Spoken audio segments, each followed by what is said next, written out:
Hello friends, అందరూ ఎలా ఉన్నారు? సో బేసిక్గా ఈ వీడియో చేయడానికి మెయిన్ రీజన్, రీసెంట్గా నిర్మలా సీతారామన్ గారు, మన ఫైనాన్స్ మినిస్టర్, ఒక స్టేట్మెంట్ పాస్ చేశారు. So GST imposition on used cars అని. చాలా మందికి దాంట్లో కొంచెం కన్ఫ్యూజన్ ఉంది.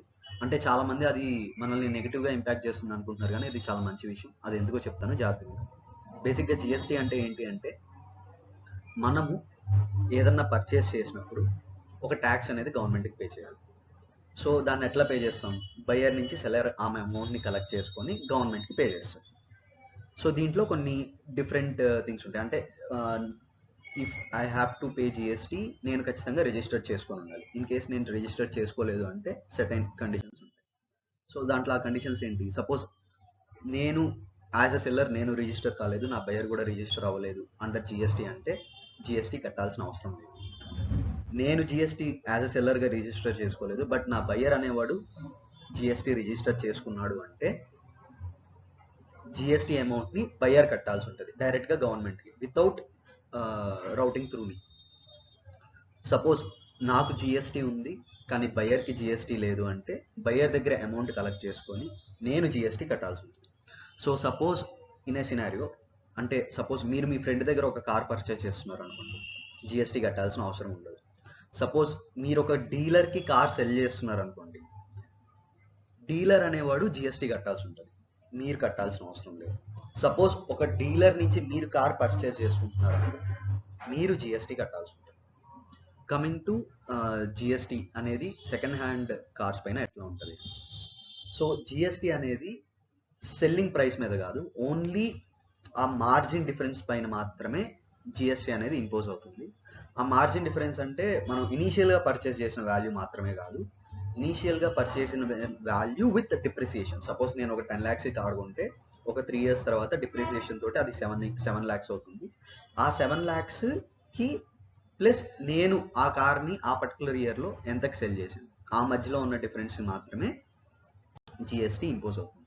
సపోజ్ ఈ మార్జిన్ వాల్యూ నెగిటివ్ అయితే నేను జిఎస్టీ కట్టాల్సిన అవసరం లేదు. సో దీన్ని ఒక ఎగ్జాంపుల్తో మనం ఒక ఎగ్జాంపుల్తో చూద్దాం. సపోజ్ 4 years బ్యాక్ నేను ఒక కార్ని 20 lakhsతో కొన్నాను యాజ్ అన్ ఇండివిజువల్. 20 lakhs పెట్టి నేను కొన్నప్పుడు ఆఫ్టర్ 4 years, అంటే ఈచ్ ఇయర్కి 2 lakhs చొప్పున దాని డెప్రిసియేట్ అవుతుంది అనుకుంటే 4 years తర్వాత దాని ప్రజెంట్ వాల్యూ ఎంత ఉంటుంది? 12 lakhs. అంటే 12 lakhs అనేది current value of that particular car. Suppose నేను ఆ కార్ని కేస్ 1లో 15 lakhsకి సెల్ చేస్తే మార్జిన్ వాల్యూ ఎంత? 3 lakhs. సో ఓన్లీ ఆ 3 lakhsకి మాత్రమే ట్యాక్స్ పడుతుంది, అంటే 54,000.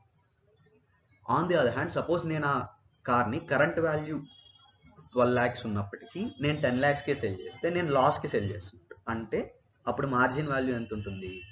-2, విచ్ ఈజ్ నెగిటివ్. సో అలాంటి కండిషన్స్లో నేను ట్యాక్స్ కట్టాల్సిన అవసరం లేదు, అంటే ఆ పర్టికులర్ ట్రాన్సాక్షన్కి ట్యాక్స్ కట్టాల్సిన అవసరం లేదు. సో చాలామంది ఏమనుకుంటున్నారంటే, అదే లైక్ నిర్మలా సీతారామన్ గారు చెప్పినట్టు 12 lakhs పెట్టి కారు కొన్నప్పుడు